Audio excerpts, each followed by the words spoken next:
Orma habang gurgure ke abanda agatu Akkasi korwa gurgura mera jede ngefana mananyatu ile ko gilashi ko yo milesini data Ukasi korwa Orma ba chumana adwe badum filata Akkan kennu goni gabrom tenjiratini lolia ilma anaya Erro kerro Gabuma bachumana ngalubudan baduwaya Kurbano bota kamu Tugat garara make kanaf garanta lolu Uga barbacha sabako gurgurade ngejirachuna vintolu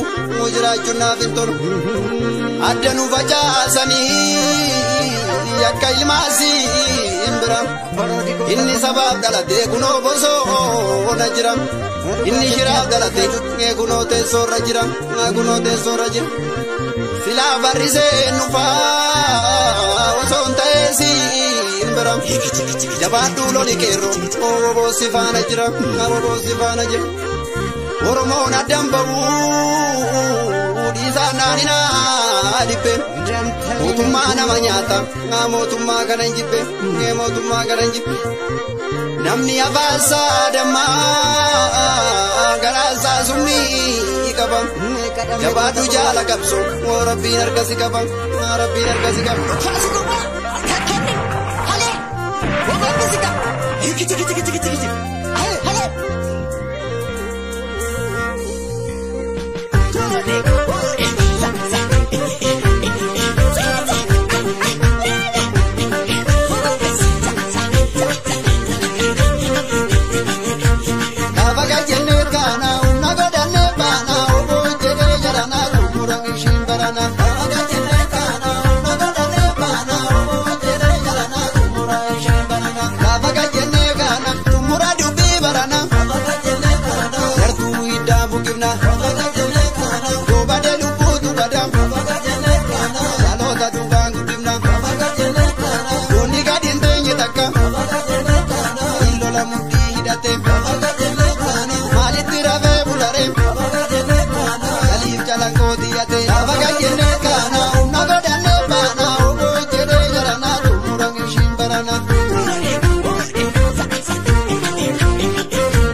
kosi harka imana wako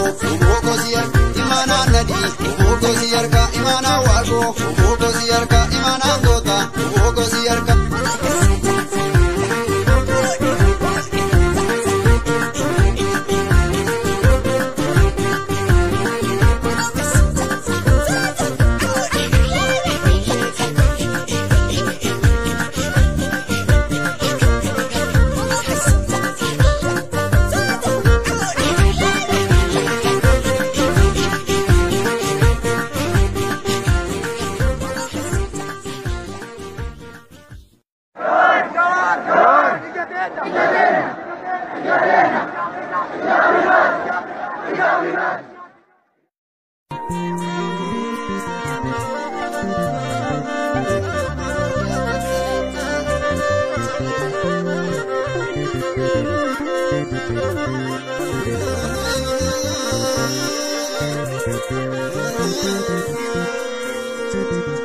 Orma habang gurgureef gee abanda agatu akkasi gurgura meera jedhe ngeeffana mana nyaatu ilee ko gilaashii koo yoomilee sinii hidhadha gabrumaa baachuu manna adu'ee baduun filadha gabroomteen jiraatinii loliyaa ilmaanayya gabrumaa baachuu manna lubbuudhaan baduu wayya dhugaat karaarraa maqee kanaaf garaan ta'an lolu saba koo gurguradhe jiraachuun naaf hin tolu adda nu facaasanii akka ilmaasii hin bira inni sabaaf dhalatee kunoo bosoona jira inni shiraaf dhalatee kunoo teessoorra jira silaa barrisee nufaa osoo hin ta'eesi hin bira jabaadhuu loli qeerroo oboosi faana jira Oromoon addan bahuu dhiisaan naanninaa dhibbe mootummaa nama nyaata mootummaa kana hin jibbe namni afaasaa dammaa garaasaa summii qaba jabaadhu jaala qabso rabbiin harkasi qaba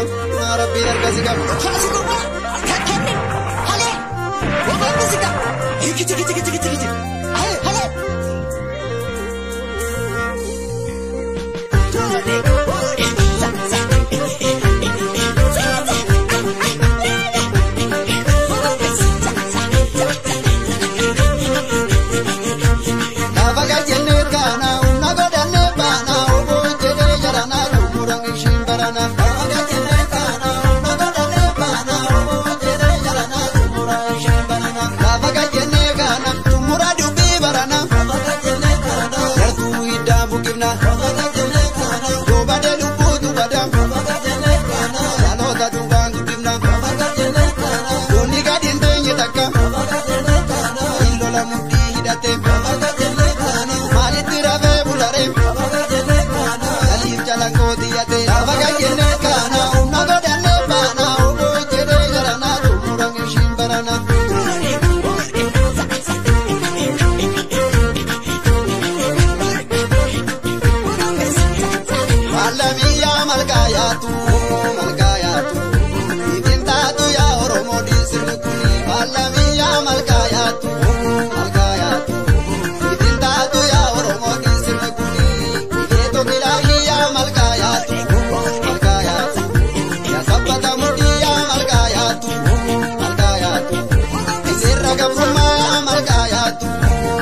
saba, uboko siyarka imana saba, uboko siyarka imana tade, uboko siyarka imana wako.